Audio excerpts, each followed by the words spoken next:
Bom dia! Estamos juntos hoje, dando continuidade à nossa proposta e projeto filosófico no nosso canal aqui, para primeiramente fazer um convite muito especial. Se você quer fazer uma imersão na hermenêutica filosófica, ter a oportunidade de conhecer o conteúdo, o conceito, os pressupostos, toda a teoria, não é? O escopo teórico dos principais filósofos e teóricos que trabalham e articulam a hermenêutica filosófica, venha, faça a sua matrícula. Eu, como falei, quero trabalhar com máximo 3, 4 alunos, e aí você pode vir fazer o seu comentário aí no canal que quer, né, participar e entrar em contato com o número que eu vou colocar aí, ou o e-mail que eu vou colocar aí para você estar entrando em contato, tá ok? Muito bem. Vamos falar hoje sobre Heidegger, tá? Vamos falar dentro da proposta filosófica de Martin Heidegger. Não é? Martin Heidegger, ele é um essencialista, tá? E também é um existencialista. Ele trabalha com o essencialismo e com o existencialismo. Mas ele também trabalha com as propostas da hermenêutica a partir, principalmente, da essência da linguagem. Linguagem como veículo propulsor de uma intervenção hermenêutica. Não é? E aí nós vamos falar o tema hoje de Martin Heidegger sobre o confronto entre o embate com Herder, né? E quando se fala de Herder, você vai estar muito vinculado, endereçado à hermenêutica, porque Herder seria uma proposta, não é? Que está muito vinculada à hermenêutica. Então, Herder pressupõe, tá, a essência da linguagem, primeiramente, como reunião de sinais, tá, do objeto correlato, ou dos objetos correlatos, tá? Sinais que, ao mesmo tempo, até vão se expressar. E quando se expressam com questões. Por exemplo, o direito é fundamento e direção dessa colocação da essência, porque o direito é uma essência, tá? O âmbito da decisão dessa própria colocação também é uma essência. Então, para isso é necessário nós vermos e aprendermos originariamente que a colocação da essência de Herder, e com isso até podemos dizer a metafísica como tal, não é?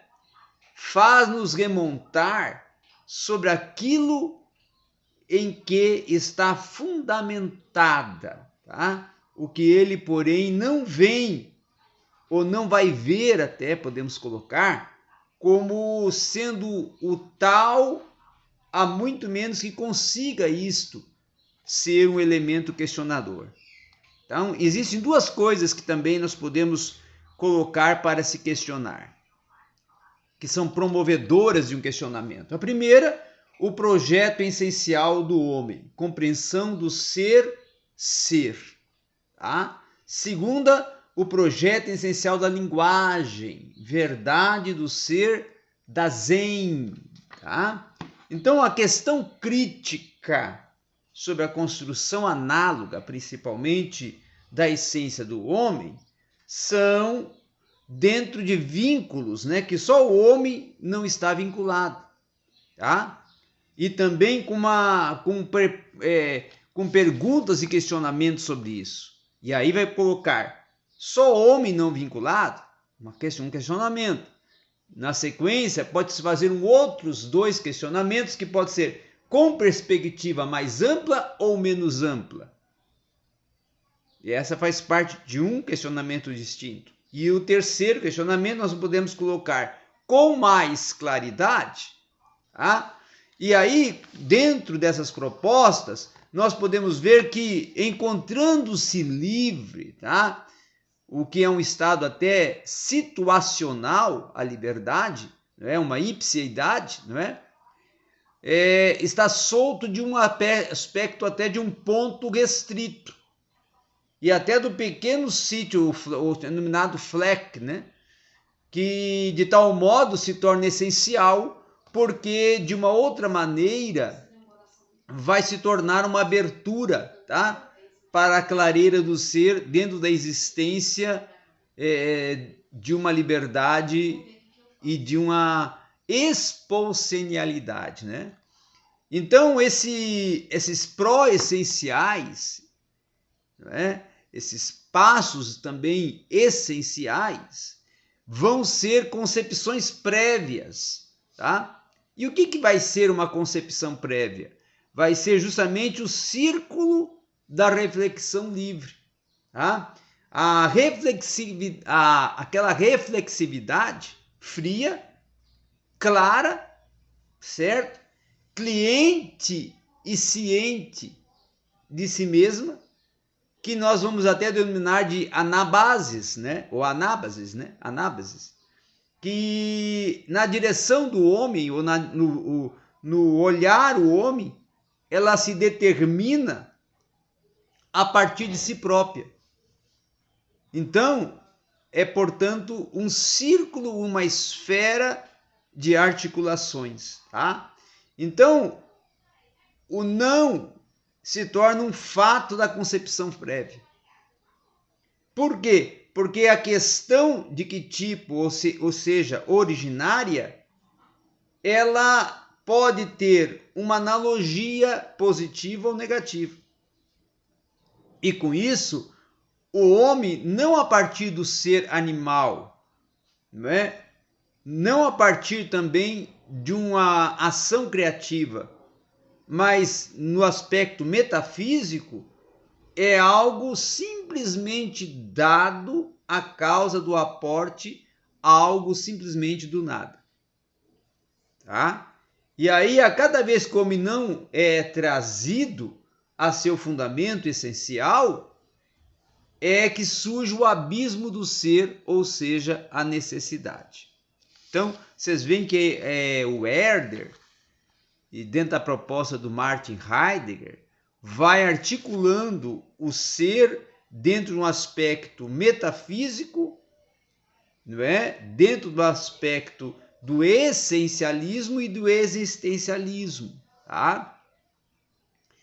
E aí vai colocar também uma posição fundamental, dizendo que o homem na analogia, ou seja, na economia animal, tá? Ele ao mesmo tempo se torna um retroascendente. Então, o animal seria o retroascendente, numa questão até de uma visão aqui que o Heidegger está colocando, né? Cética e até de um âmbito darwinista, tá? Uma outra questão também interessante de colocar aqui na proposta do Heidegger é quando ele diz que o projeto essencial da essência da linguagem se surge, não é? Ou se nasce, ou é oriundo, tá? De um aspecto metafísico da linguagem herdada da tradição. Então ele vai remeter a linguagem a ser uma herança da tradição. Não é por acaso que o homem, segundo o Heidegger, toma de princípio a palavra como uma configuração sonora e com o desígnio da coisa. Então, o predomínio do ente, segundo Heidegger, em geral, é esse avançar da generalização da palavra no seu som verbal. E aí surge a proposta da tonalidade verbal, não é? E é o que está até metafisicamente, se nós formos olhar, sempre inacessível, segundo propõe Heidegger, com base no aspecto até de uma articulação, que para ele se torna uma articulação estrutural, não é? Então, o degenerar, não é? Ele vai dizer que com o degenerar do ser, ele mesmo é o é, ele mesmo é o sujeito, tá? Ele mesmo é a essência. Então, como mero até som verbal, ele é a linguagem também, porque é a partir dele que surge a palavra e seus fundamentos. Então, o caráter de calado é aquilo que é rompido e é aquilo que está indo ao encontro da pessoa e do presente do próprio seu falar e dizer. Então, dizer, quem sabe o que para Heidegger? É a pronúncia que é conflitiva. Por quê? Porque trabalha terra, mundos e esferas físicas e metafísicas, tá? Então, dentro dessa proposta, o homem e a linguagem vem o pensar, vem o racionalizar e vem o efetivar e o aplicar. E aí ele termina dizendo que a linguagem é que caracteriza o homem. É ela que supõe quem é o homem. E é ela também a responsável por construir o discurso, que é a proposta de manifestação do homem perante a sociedade. Então era isso que nós tínhamos para falar e dialogar em um pouco de Martin Heidegger, falando sobre linguagem, essência, ser e Herder.